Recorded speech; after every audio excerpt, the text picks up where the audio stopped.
Il-Qorti tal-Appell ikkonfermat is-sentenza oriġinali u ordnat lill kumpanija Taljana li bniet il-faċċata tal-Parlament il-ġdid tħallas 31,500 euro lil fornituri Maltin tal-ġebel.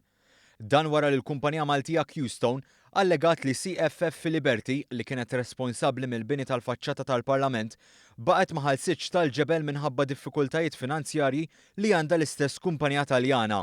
Lura fl-2011 Filiberti kienet imqabda biex tkun responsabbli mill-bini tal-faċċata tal-Parlament il-ġdid, filwaqt li Qstone tforni l-ġebel biex dan isir.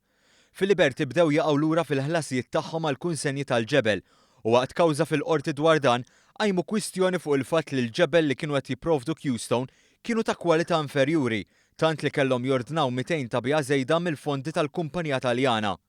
B'din l-allegazzjoni ta' ġebel mhux tajjeb biex tinbena l-faċċata, Filiberti fetħet appell f'Marzu 2015, appell li kien deċiż kontrija wara li ebda rappreżentant tagħha ma der fil-qorti, għalkemm qalu li dan kien minħabba notifikazzjoni żbaljata tal-ġurnata tas-smigħ.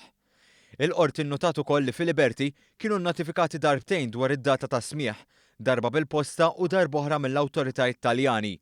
Minkejja ntbagħtu żewġ notifiki, ma tonqosx il-validità mill-ewwel notifika li Filiberti ammettew li kienu fil-fatt irċivew.